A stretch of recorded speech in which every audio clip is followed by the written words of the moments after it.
This star right here was totally paper pieced using the technique that I share with you in today's video. No more sewing backwards on paper pieced blocks. No sewing at all on the paper. No tearing out of the paper afterwards. Use only one piece of paper to do multiple, and I mean 100 if you have to, paper pieced blocks. I'll show you on this very simple pattern right here. It's free on the internet. I'll link it down below in the info box. Not only can this technique be used on simple blocks, we can even use more difficult paper piecing patterns to do this technique. This is also a free pattern online. I will link it below in the information box too.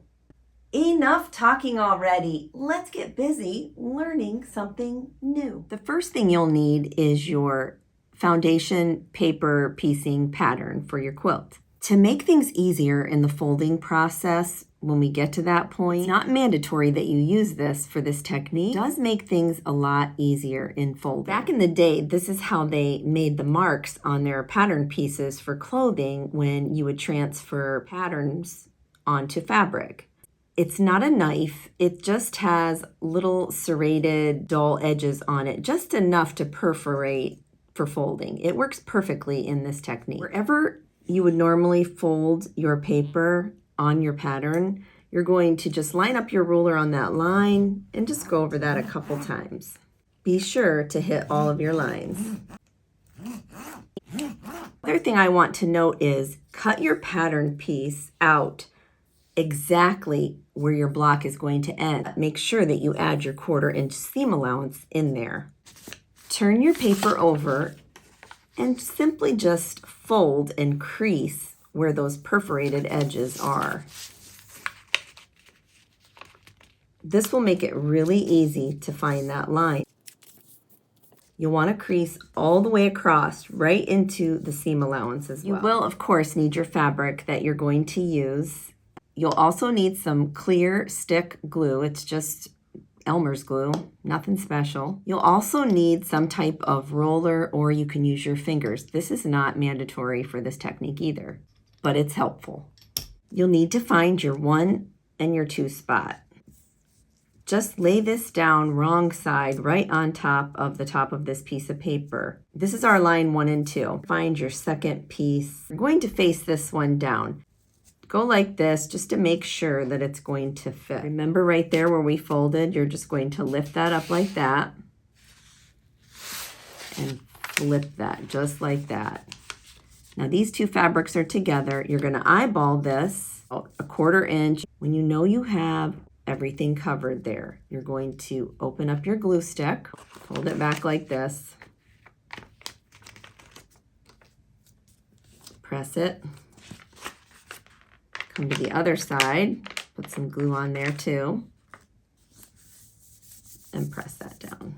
You do not have to pin these down, these two fabrics together, but I'm just showing you here that you can, just to keep them together.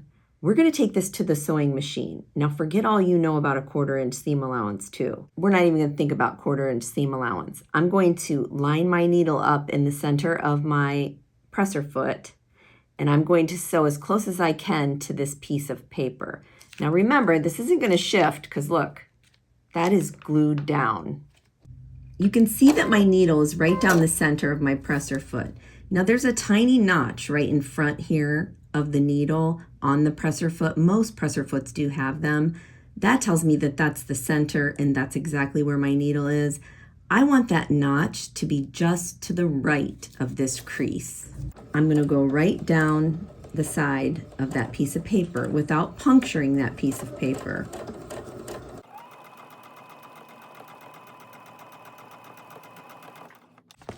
So I've sewn right along there. Flip this paper back, turn it over, give this a finger press this way first. Then you're going to take your seam roller and just go across that seam. Now it's time for number 3. 3 is right here. You can see it. We're going to flip that over and we're going to fold that back like that. This is the beauty of this technique right here. Once you fold that back, you haven't added anything yet. Lay your ruler down Measure 1/4 inch from that folded piece of paper over. Slice it. Now we're going to add the next piece of fabric. This is how easy this is. You just lay that down right side up, and these are going to be right sides together. You've already got your 1/4 inch right here. You just simply need to make sure that that covers, and that's a big enough triangle. That definitely will cover. Again, you can pin. I'm not going to. So I'm going to take this over to my sewing machine. I'm going to sew right next to that piece of paper where it's folded right there.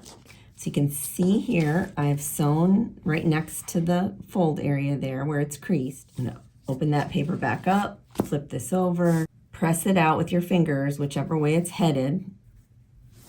Run your fingers across like that. And then you can just simply roll your seam. At this point, after you've sewn 3 pieces on together, if you're nervous about this turning out wonky, you can always take your glue, come over here, mark that area, press it. Mark that area, press it right onto the paper. I did not add the extra glue on my other blocks because it just turned out well. I don't know, I didn't need to.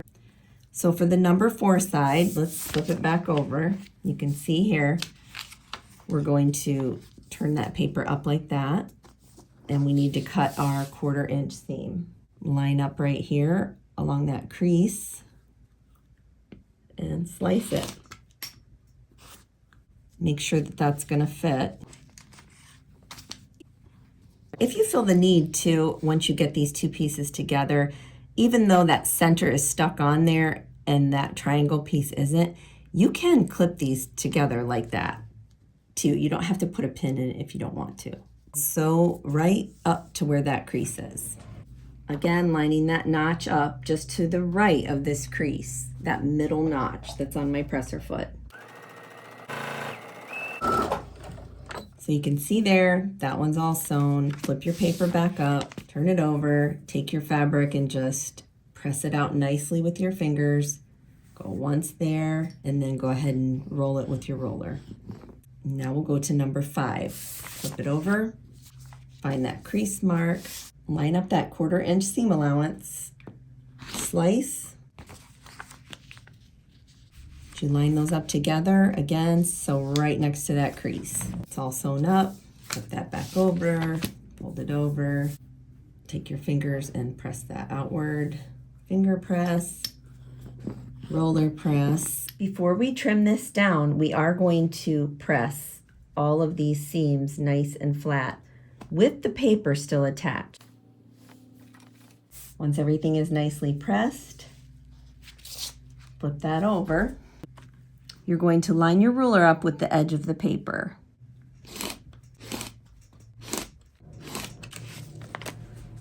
Okay, friends, this is the beauty of using this technique.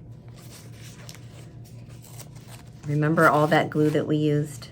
It stayed so nicely for us, but yet it peels off beautifully. If you don't gob it on though, of course. Let me just show you right here. It is perfectly squared all the way around. There's no wonky at all, even though this right here with the lines makes it look like it's wonky. It's not wonky. And there's the back.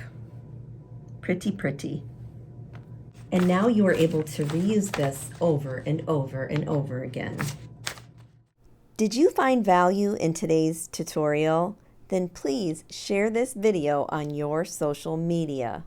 Or stay on for the ride and click one of these videos that's on your screen right now. And I'll see you in the next tutorial. Until next time on the Sewing Channel, take care.